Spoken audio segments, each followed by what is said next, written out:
I stood by and allowed my wife to almost kill our son. I was happy she did it. Okay, fair warning, this one is long as hell. Apologies for that. But this is very hard for me, and I've been carrying it for a lot of years. On the advice of my therapist, I've written it all out to try and work out my feelings on it. He didn't advise me to submit it to Reddit, of course, but I've struggled with this for a long time, and I need to hear the other people's opinion on it. I still really have no idea how I feel about it, even after all these years, but I will submit for judgment by the masses. I know I did wrong on some things, probably a lot of things. I tried to do my best that I could. My son was very troubled. Very troubled. If you've seen the movie We Need to Talk About Kevin, it will really help you understand what I'm talking about. Because I swear to God, when I watched that film, I thought I was watching a documentary of my life. I felt like the writer must have had cameras hidden in my damn house. That's how accurate it was. The only difference is that in the movie, the boy appears normal to his father and only reveals his true nature to his mother. With my son, he didn't have that mask. His insane behavior was the same with everyone. From the day he was born, my son just came out wrong. He was planned. My wife and I tried to get pregnant and were ecstatic when he was born. He was wanted and loved. We showered affection on him and really tried to give him a happy childhood. But from the day we brought him home from the hospital, he was miserable. He cried for 13 months straight. I'm not exaggerating. 13 months without a break. He cried until he had no voice left and kept crying. You could see in his little face scrunched up and no sound coming out. Totally hoarse. There were times where he would literally be crying in his sleep. I've never seen or heard of any other kid able to do that. We brought him to the doctors, specialists, tried changing his diet, held him, rocked him, toys, swaddling, music, everything. Everything we could think of. Nothing worked. 13 months of grating, grinding, no sleep hell. Once he got over the crying stage, we thought we were out of the woods. But it quickly became clear that for some unknown reason, he was just angry at being alive.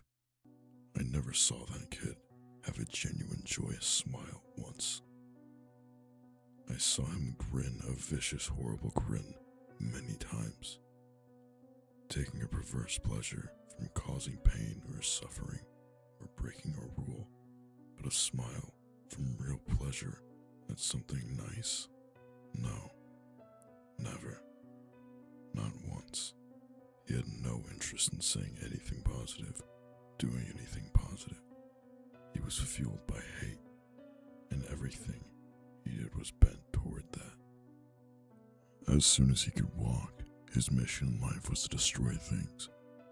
He would break or try to break anything that came in his range, smash it, chew it, throw it in the toilet, whatever he could do.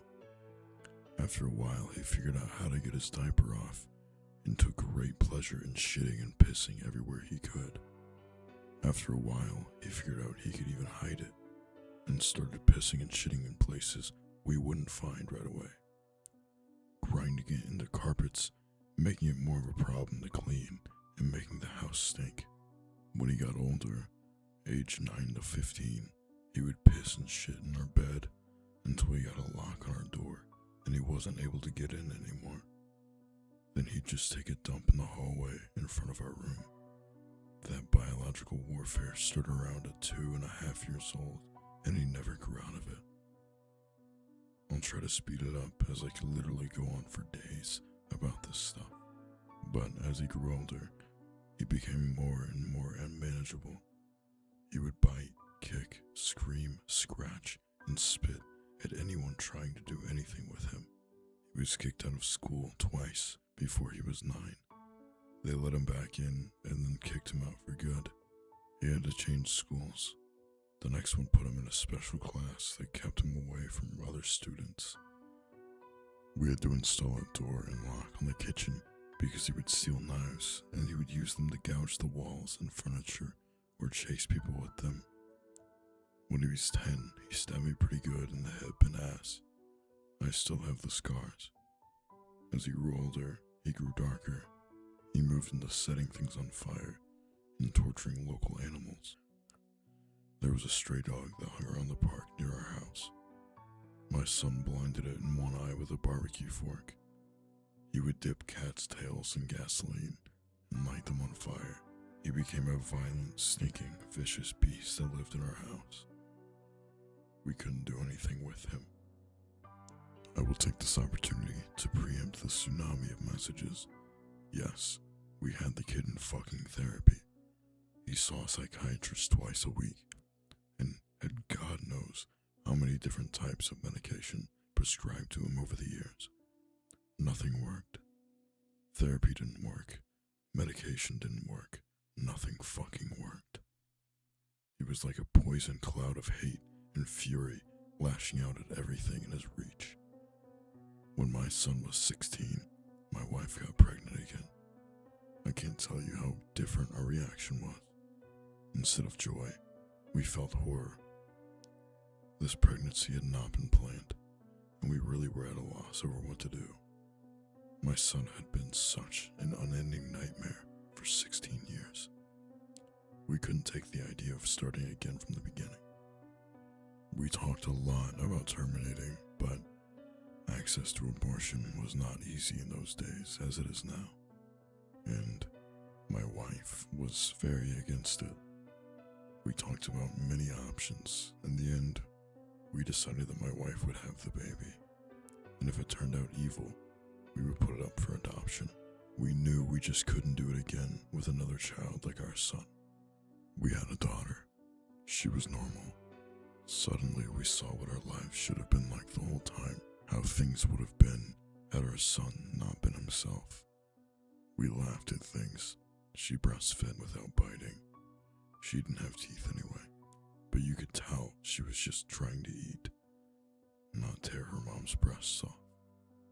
After 4 years, she was sleeping through the night. She was happy. She was normal. I can't describe the relief and happiness that we both felt. I don't have words for it. This is where I believe I may have started really pulling back from my son. Up until that time, whatever mistake I made, I had always tried to do my best for our son. I am convinced of that. I tried to help him and love him and care for him. I really tried. But when my daughter was born, my wife and I both instinctively just turned towards her. She became our focus, not from malice, but just because she was so much easier. She was so happy and sweet. Every moment we were with her was like magic. I understand this was wrong, but we honestly couldn't help it. I don't have a better explanation than that. My son hadn't given a shit about my wife being pregnant.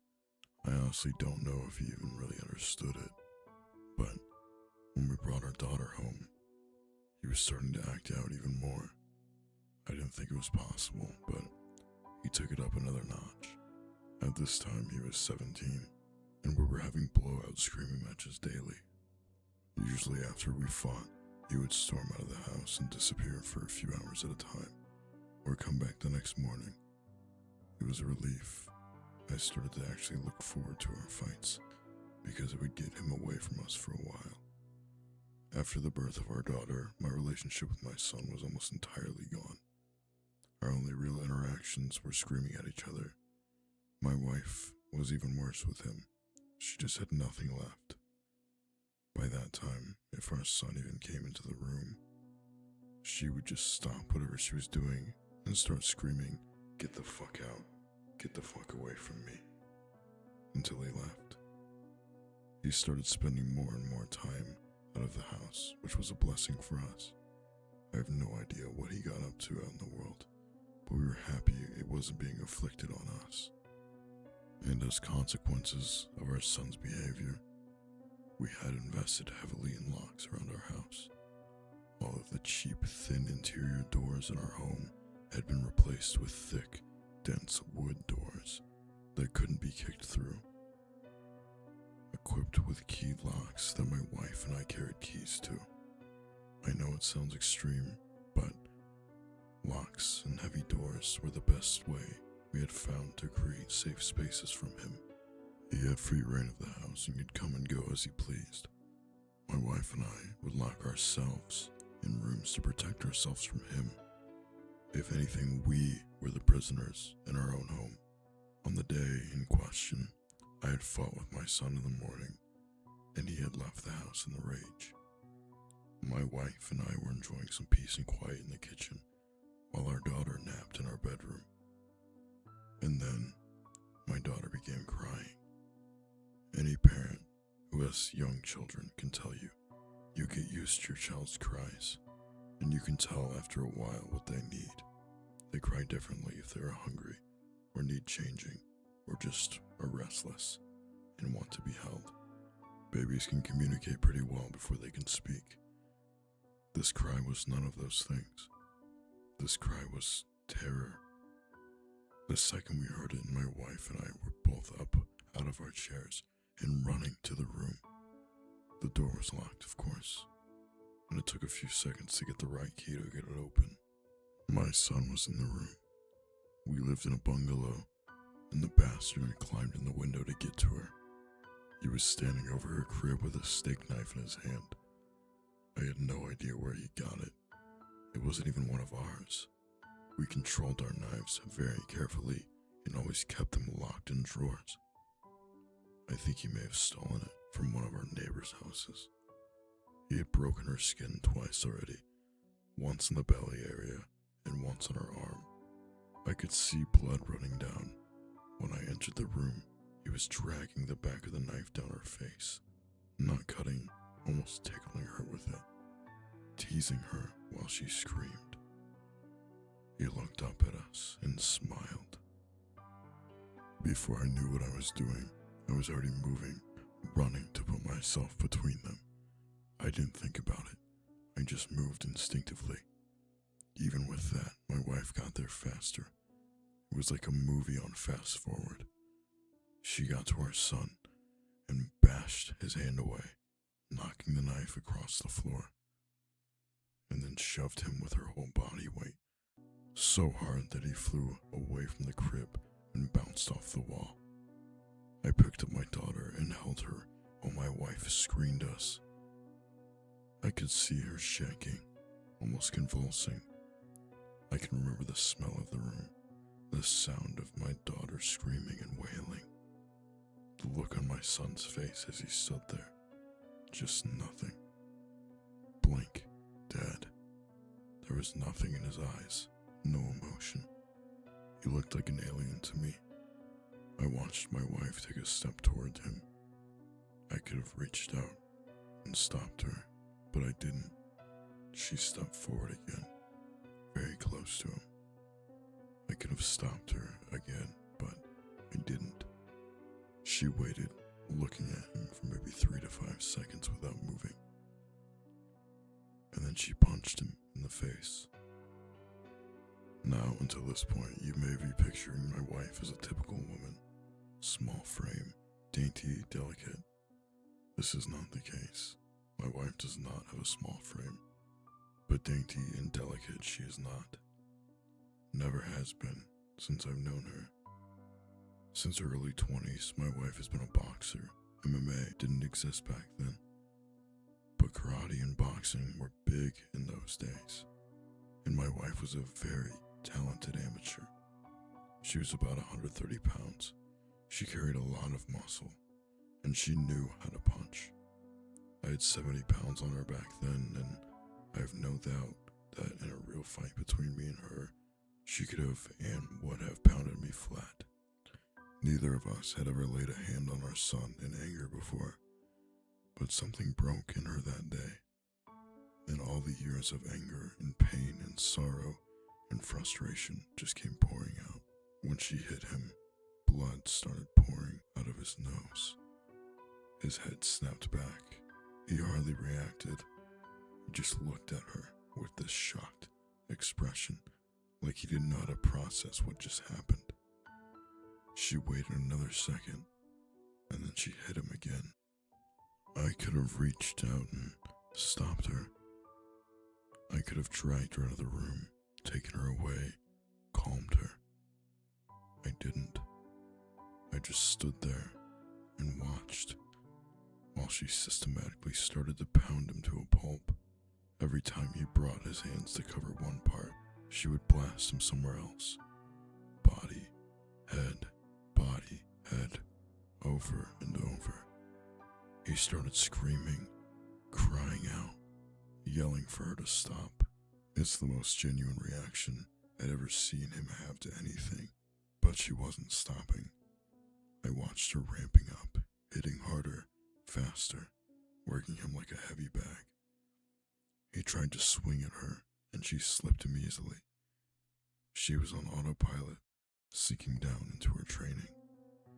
I stood there watching for a minute, and then I turned my back on them and took my daughter out of the room.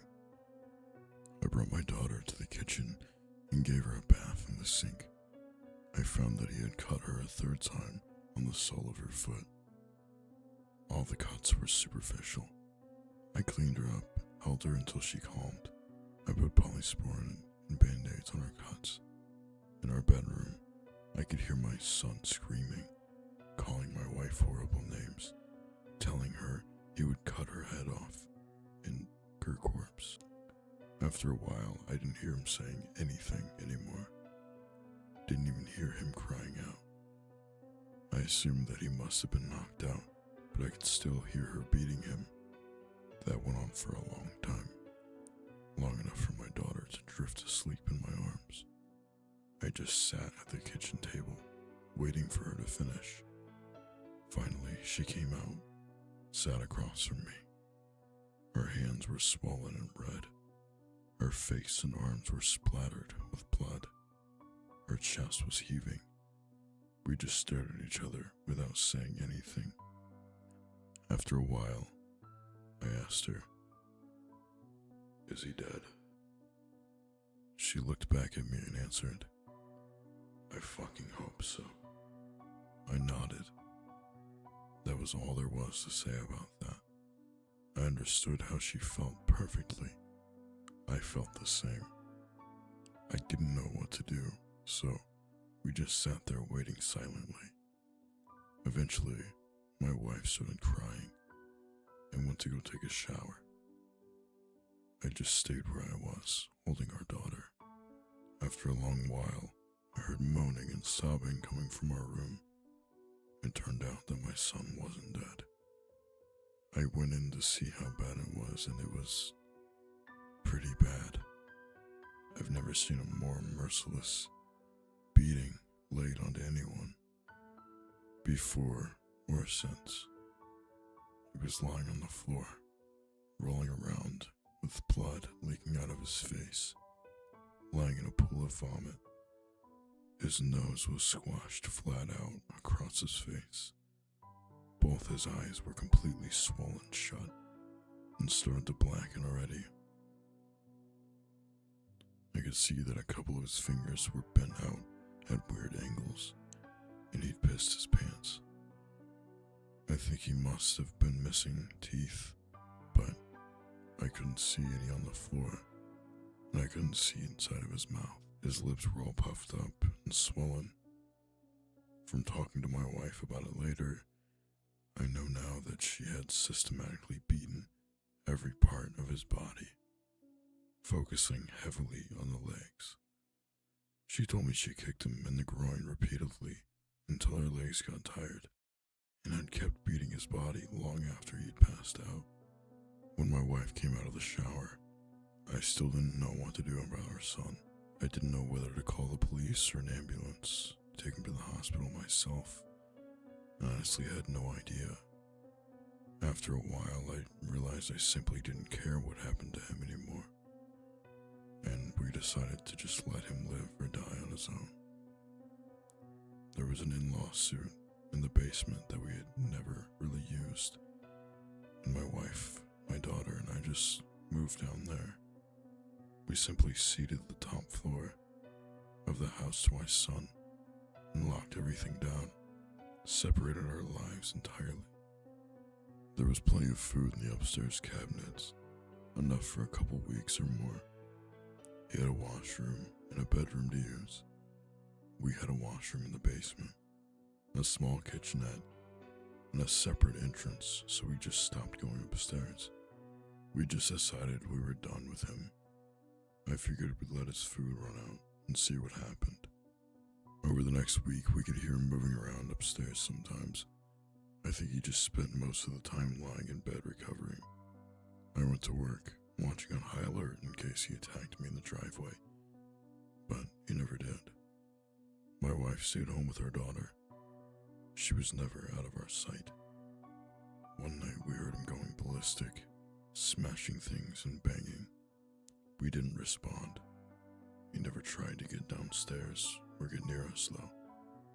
We think he was afraid that if he ever got near us again, my wife might finish the job. After 3 weeks downstairs in the basement, we hadn't heard anything from up above for a few days, and I ventured upstairs to the main floor of the house. The place was demolished, and there was no sign of my son. He was gone. It took months to repair the damage he had done and get the main floor back to normal again. There was food and shit smeared all over the walls, and broken glass on the floor, big holes in the drywall. He had ripped the place apart. He tore up the linoleum in the corner of the kitchen and emptied an entire foam fire extinguisher into the living room. I feel thankful that he didn't burn the house down with us in it. I'm honestly not sure why he didn't. The kid wasn't shy about lighting things on fire. After that, I lived in fear every day that he would come back, that he would ambush us out of the blue and try to kill us. We moved house about 3 years later, and I finally stopped being afraid that he would show up again. As now, he has no idea where we were. I finally felt safe from him. All this happened a long time ago. My son was born in the spring of 1971. My daughter was born in 88. I'm an old man now. I'll be 70 this year. And my wife passed from cancer in 2016. My daughter is 31 now. I moved in with her and her husband after my wife passed. I've got 2 granddaughters, and they're the joy of my life. I see a therapist a couple times a month to talk about all of this. I don't know where my son is. The last time I saw him was when he was lying on the floor of our bedroom, bleeding and smashed. I haven't heard from him since we left. More than 30 years ago, and I don't want to. I carried a lot of guilt from that time, and still do. A lot of conflicted emotions, but I didn't beat him myself, but I allowed him to be beaten, and I thought he deserved it. I was happy it happened. I didn't try to kill him, but I would have been happy if he died. I will say that I do hope he was able to overcome his demons and go live a normal life somewhere. If he wasn't able to do that, if he stayed the way he was, then I truly do hope someone out there killed him. When I knew him, he was a rabid dog. In whichever way it went, I just hope he still isn't out there hurting anyone else. I was kidnapped when I was 8 and held in captivity for 3 years. I, 26 female, was picked up by a stranger from school posing to be my dad's friend, saying that he would drop me off to the airport to catch a flight with my dad. Not only did I actually have to travel with my dad that day, but this man somehow knew my dad was getting off early from work. He told me that morning. In and that he had to go fishing with his friend, which he did a lot. He told me that my dad sent him to pick me up and meet him directly at the airport. I believed him, convinced my teachers that I knew him, because I was excited to go to the airport, and I left with him. I was held in captivity for 3 years. I was beaten, starved. 11-year-old me had learned to make him trust me. It started with us going around in his car, although I had to sit in the back seat and stay quiet the whole time. He let me come into his kitchen and make food for myself. He let me clean his house. The day we went to feed the ducks at the park, I ran. I ran as fast as my weak legs could carry me. Because of the crowd, I think he lost me. I begged a family for help, telling them I was kidnapped and I wanted to go home. I told them my name, my school's name, and my parents' name. Long story short, they caught him. He ended his life. I was back with my dad, my sisters, my dogs. I'm now happily married to my wife of 4 years, still undergoing therapy. I have a good job and a baby on the way. Edit. I'm very sorry for the last line. I realize it doesn't end well for most, and I got lucky. But the only way I kept going was telling myself I'm going to escape, and then I'm going to get better. I'm going to love myself again. I'm going to get past my trauma. Since this worked for me, I assume saying it will end well would work for other people too. Of course, it wasn't right though. My mom set up a password with me that only I knew. She said if there was ever an emergency and she needed someone to come pick me up, she would tell them the password.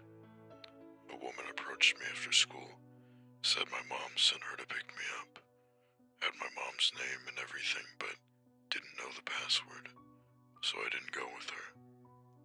I ended up going to a friend's whose parents called my mom, and it turns out my mom did send her, but forgot to tell her the password. Good intentions, but she was proud of me for remembering.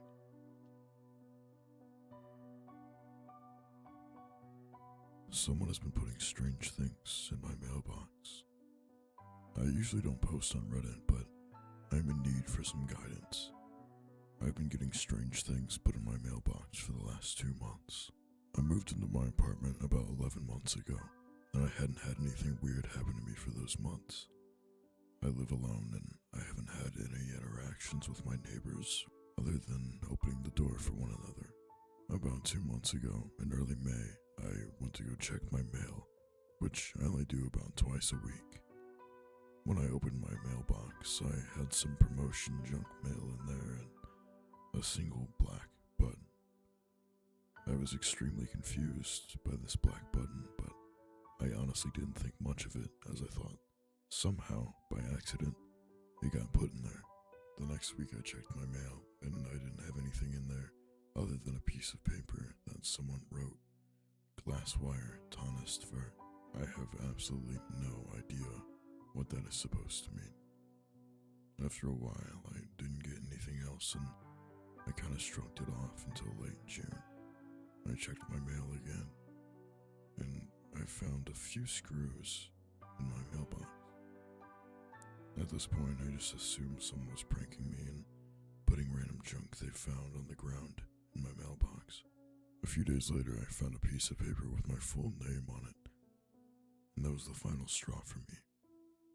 I went and talked to my apartment manager, and they told me that they would look into it, but they didn't seem to care too much about what was going on. Yesterday was the latest day that I found something in my mail. Someone left me what looks like a to-do list that says, "Buy sweet potatoes, feed her, check mailbox, be quiet, be quiet, be quiet."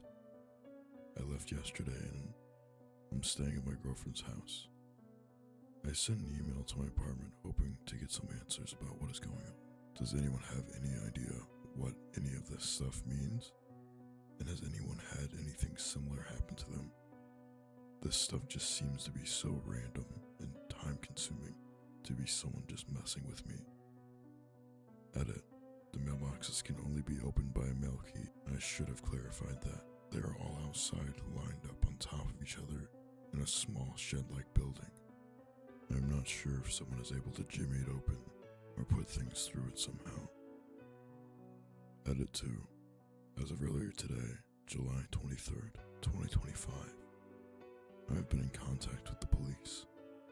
Earlier today, I drove back to my apartment from my girlfriend's house and was met with my door being unlocked, which I definitely know I locked. When I went to my apartment, it was very evident that someone had been there. My things like furniture and papers on my desk looked like it had been moved and tried to be put back where they were. I couldn't tell if anything was missing, but my expensive things like computer monitor, TV, and headphones were all still there. I immediately called the police and 2 officers came down and took a report. They have advised me to stay at my girlfriend's house while this is being investigated, and my apartment manager was informed. I'm supposed to be hearing from someone at the police station soon, probably tomorrow, to go over everything again and trying to figure out what is going on. I really don't have any other news for anyone. I have absolutely no clue who would have been in my apartment. I don't know very many people here in this town and couldn't think of anyone who would do this. It's obvious that someone is targeting me, and I'm gonna guess somehow has access to keys for my mailbox in my apartment door. I'm sure management will work with the police and go through any cameras around and everything of that sort. I will keep updating you when I find out more. Thank you everyone for the comments trying to help me out. Final edit. Thank you everyone for their help and their suggestions. With the help of the police, the apartment management, and everyone who commented on here, we have figured out what happened. Management was able to ID the person who had gotten into my apartment after looking at the cameras. It turns out, the person who had previously lived in the apartment somehow had a set of keys still to my apartment door and mailbox. After management had worked with the police had found the woman from the address she used to get her deposit, and she basically admitted to everything. She had been the one who had been putting things in my mailbox. The person at the police station that helped me with this situation had told me she was definitely mentally ill, and that thing is in my mailbox, like the words on the list, definitely stemmed from her mental illness.